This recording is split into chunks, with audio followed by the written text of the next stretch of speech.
That is the end of part 2. Now turn to part 3.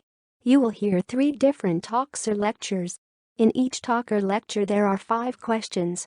For each question, choose the correct answer A, B, C or D. You will hear the talks or lectures only once.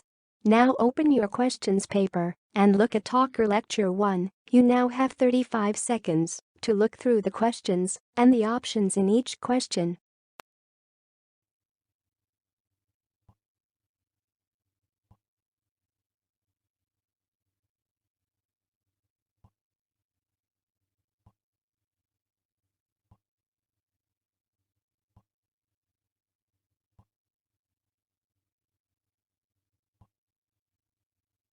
Now we are ready to start. Listen carefully. Hello everyone. My name's Sandy Duffy, and I'm here to tell you about my career as a video game writer. I work with game developers and designers to think of good stories, and I write all the dialogue in the game. When I was in secondary school, I never imagined that I would do this job. I played the violin, and that's what I planned to do as my job. But I had an accident when I was playing basketball and hurt my hand, so I had to think of another career. My mother wanted me to be a journalist, but I didn't think it was for me. I didn't know what to study at university. I was good at lots of science subjects, including physics and maths, but I also loved entertaining people, and I was good at art. In the end, I went to film school where I studied lighting, special effects, how to use a camera, all that. It was there that I started to think about working in the video game industry. Now, a question that everyone always asks me is, how did you get your first job?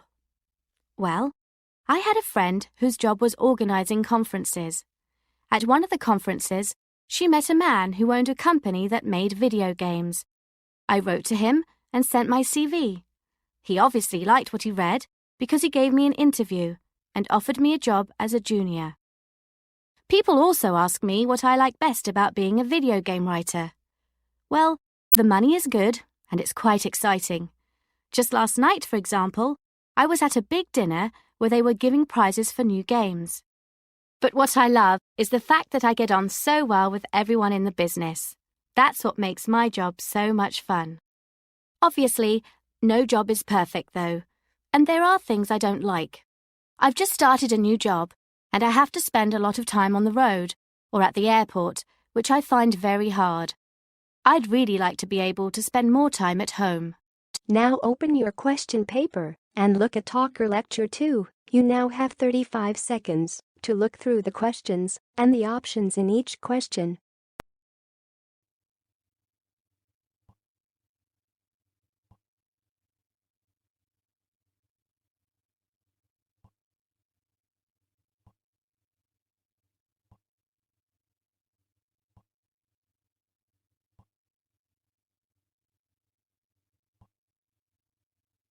Now we are ready to start. Listen carefully.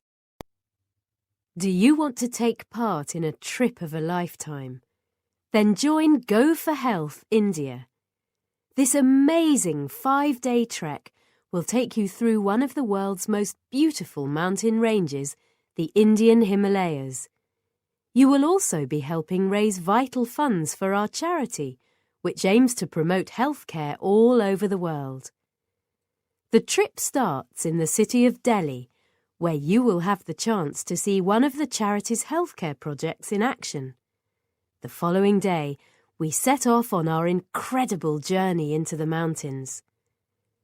During the trek, you will pass colourful towns and villages and enjoy the most magnificent mountain views. You will experience all this before you even reach the peak of our trek to see the stunning Dhauladhar mountain range. Once at the top, you can climb even higher if you want to, and experience walking on a glacier to reach Lars Cave. You will soon know what it feels like to be on top of the world. And on the way down, you will be able to admire the wonderful views across the valley. To join Go for Health India, all you need to do is pay an entry fee of £250. You also need to promise to raise a minimum of £2,500 before the start of the trip. Fundraising is part of the challenge, but don't worry, our fundraising team is on hand to help you. Once you have signed up, you will receive an information pack. This includes details of the trek as well as the work of the charity. It also contains useful tips and advice on fundraising, and you will also get a charity cap to wear with pride. You will also receive a full training guide, which will help you reach a reasonable level of fitness. Our top training tips will definitely improve your physical ability so that you can get the most out of the trek. The cost of the trip includes your flights, accommodation, food, tour guides, and medical support. However, please note that airport tax is not included. You will have to meet this additional cost yourself. Dates for this year's Go for Health India are the 3rd to the 13th of November. Visit our website www.goforhealth.uk and sign up today. Now open your question paper and look at Talker Lecture 3. You now have 35 seconds to look through the questions and the options in each question.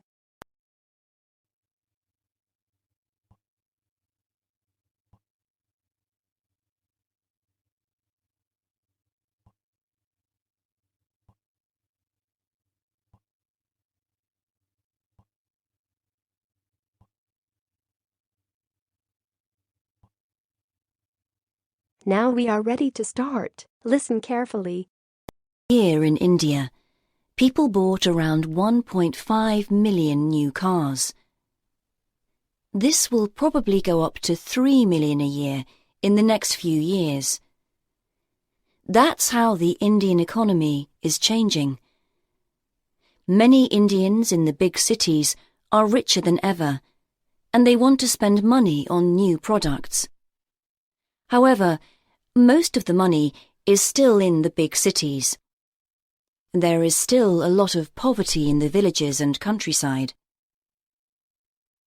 Now the government hopes a new road in India can help to change India's economy.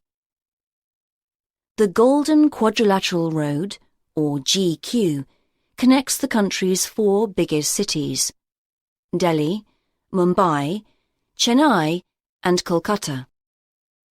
Hopefully, the road will carry business from the giant cities to the smaller and poorer villages and the other half of India's population. The GQ is nearly 6,000 kilometres long and the most high-tech highway in the world. At the administration headquarters in Delhi, you can watch thousands of vehicles moving around the country on a computer screen. If there is a problem anywhere with the road, electronic sensors tell the headquarters and engineers instantly drive there. When you drive on the highway, there is every kind of transport. There are animals pulling carts, motorcycles, lines of old trucks, and fast-moving modern cars. Sometimes the road goes right through the middle of a city, so there are often traffic jams and pedestrians trying to cross the 6 lanes. Industry is also growing along the new highway. When a large company opens a factory, lots of other smaller factories and offices also open. Trucks then drive and deliver all over India along the new highway. For India, all this is a symbol of the country's future. That is the end of part 3. Now you have 5 minutes to check your answers and transfer your answers onto the answer sheet.